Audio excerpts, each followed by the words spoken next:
Recently, my cousin and cousin-in-law have been thinking about relocating to our state because of recent job opportunities, and we've hosted them in the past when they visited. The first time they stayed with us, before my son was born, my nephew seemed to develop a strong attachment to my wife and always wanted to be near her. He drew a picture of a heart and picked some flowers from our yard and gave them to her before they left, saying he loved her. My wife thought this was sweet and gently handled his crush by telling him she would always love him as his aunt. But she was sure he would find another girl to fill his heart soon. He told her no, she was his girlfriend. This weekend, they were staying with us again, and my nephew again wanted to be near my wife every chance he got. His mom and dad noticed and told him that because my wife now had to care for our son, she couldn't pay attention to him as much as before. He got upset telling us that she was his girlfriend and had a meltdown, which caused my son to start crying. When my wife got up to take our son to another room to calm him down, my nephew got up to follow and his dad had to forcibly restrain him from following them. I stood up to block the hallway into the separate room just in case he got away from his dad. Once they calmed him down, they apologized for his behavior and said they would keep better tabs on him. Here's the part where I may be the asshole. I told my cousins I didn't feel comfortable with my nephew being so possessive of my wife, and I know for sure she didn't. Especially since he seemed to be so jealous of our son.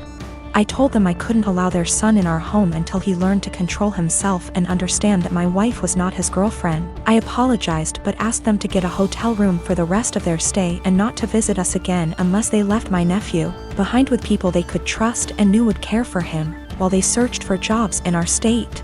They didn't say anything but looked saddened and went to the guest room with their son to pack up their bags. I guess they must have told my extended family what happened because my paternal grandmother called me this afternoon, telling me that I should have been more understanding and that I was wrong to ask them to leave. Am I the asshole?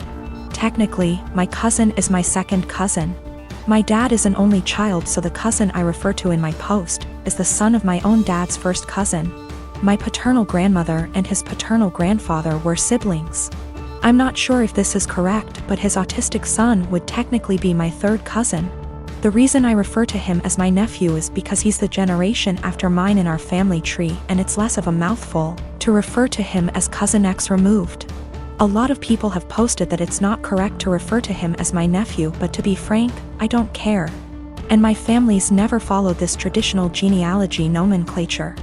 Without being specific, in the western state I was born and grew up in, it's not uncommon to refer to even close, unrelated adults as uncles or aunts. I call him my nephew because my cousin and I were close, and I still hope to have a close relationship with him if at all possible.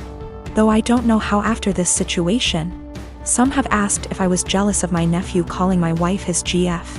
The first time, I thought it was amusing and was surprised that he had any romantic notions towards anyone, let alone my wife. Remember, in my mind he's my nephew and I never thought of him as anything other than a large kid because of his developmental delays and normal, for him, childlike behavior. Regarding the situation that happened this weekend, I was only concerned for my wife and son's safety. I didn't know how he would react and followed my cousin's lead, but wasn't about to let him get near my wife and son once they left the room. I don't know what was said to my paternal grandmother, but I don't want to react in anger and want to talk to my cousin once we've both had time to process what happened and calmed down. Me and my wife, Jessie, had our daughter 2 years ago. Jessie is a smoker. She doesn't smoke a lot, but she consumes 2/3 a day. She wanted to be the one who got pregnant, and I told her that she couldn't smoke at any point in the pregnancy, and only after our baby stopped breastfeeding, she could start consuming again. She agreed. I'm against smoking. I don't smoke, but it doesn't bother me that much other people smoke, and to my delight, Jessie was never a person who smelled like cigarettes despite being a smoker. The reason I'm against it's that my father died of lung cancer, and guess what? He smoked. When our daughter was born, I managed to stay at home for 1 year and 3 months, because it hit the pandemic and home office. So we could both take care of it. Jessie also took advantage of the home office, same company, I'm in a higher position. When our company asked for employees to come back from the home office, we decided that we didn't want to put her in childcare yet, and we decided together that I would come back, and she would quit to stay at home all the time. Currently, we have a fair division of tasks at home. When I get home from work, I take care of our daughter so she can rest, and 2 days a week, part-time, I work at home so as not to overload. I know she stays overwhelmed, but I try to help. Recently, our daughter weaned and Jessie came to talk to me that she wanted to finally start smoking again. I said that I wouldn't pay for them, but I pay for everything. I even proposed to rearrange my schedule in case she wanted to do some freelancer. She's also a designer. But I wouldn't give her the money. Cigarettes are my limit. She was annoyed, saying that we agreed on her being Som and that I would provide financially for the family, including her expenses, and I am going behind our agreed. I never paid / would pay for a cigarette of hers, and she has known this for years. She's still mad at me, saying I'm using being the breadwinner to not let her smoke and forcing her to look for another way to earn money to buy something she wants. I don't know if I'm wrong, but cigarettes are a choice and a bad addiction. I don't feel comfortable paying for it. Given my family history, I always made it very clear that I would never pay for a cigarette. When we made the decision for her to be Som, I told her I wouldn't feel right paying for her cigarette, and she reassured me that it was something I wouldn't have to worry about. She does freelance to make some purchases she wants. There are months when we are tighter and we can't do some shopping, so she does freelancing. It's rare, but it happens, and on those days, our daughter stays with me even if it's at my service. I never limited any of her purchases, ever, if not because of tight money. For more extravagant purchases of hers that I can't afford, she freelances and buys. So I suggested she do one a month that covers her entire cigarette stash, and I would help by staying with our daughter. She is not entirely financially dependent on me. When she wants to buy something that I can't afford with our money, she makes a design request. I am a 51 years old male, and I have 3 children, 1 girl, 1 boy, and 1 child is gender neutral. My son Eric is the oldest, Eva is the middle child, and Charlie is my youngest. I'm still very new to the whole LGBTQ thing, so please correct me if I say something wrong. Now sadly, when the children were all young, their mother / my wife passed away in a car accident, and I've been raising them by myself ever since, as I've chosen to never remarry since my wife was / is the love of my life. I'll say I'm definitely not a perfect father, but I've done the best I could to raise my children. Now Eva has always been a bit more wild than her other siblings even before her mother's passing. I've tried everything, ranging from having sit-down talks with her to putting her in therapy, as well as taking parenting classes and reading books to see what I could possibly do to help.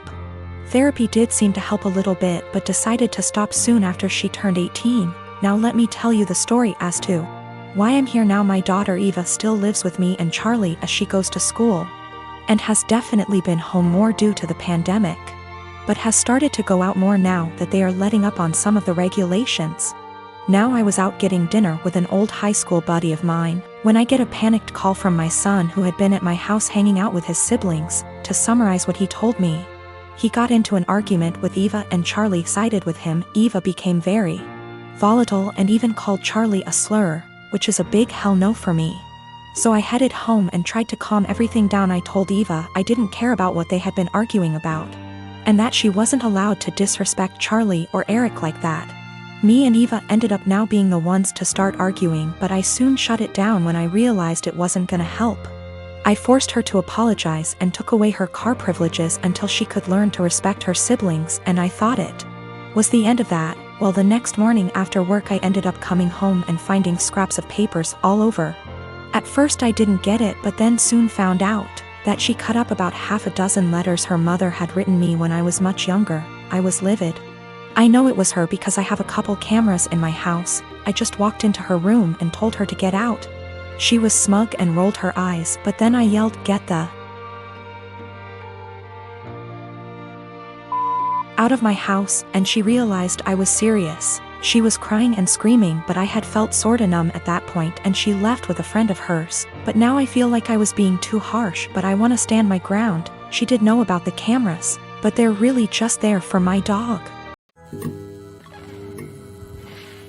My husband Derek and I have been married for 3 years, together for 7 total. Several years ago, about 6 now, I guess, I worked closely with a male coworker, Paul, that Derek was never fond of. Paul and I never had an inappropriate relationship. Derek's jealousy wasn't completely out of nowhere. I get why he felt that way. Those couple years were a perfect storm of relationship stress. I was working long hours. We were living apart after trying and failing to move in together. Our relationship was still fairly new. And then you add in a handsome coworker I had to spend long hours with and saw more than my boyfriend at the time. Paul was the source of several fights. Again, we never did anything that wasn't completely kosher. Eventually I told Derek he needed to trust me and get over it, or we were going to have to break up. He said he would stop worrying, and for the most part things were good.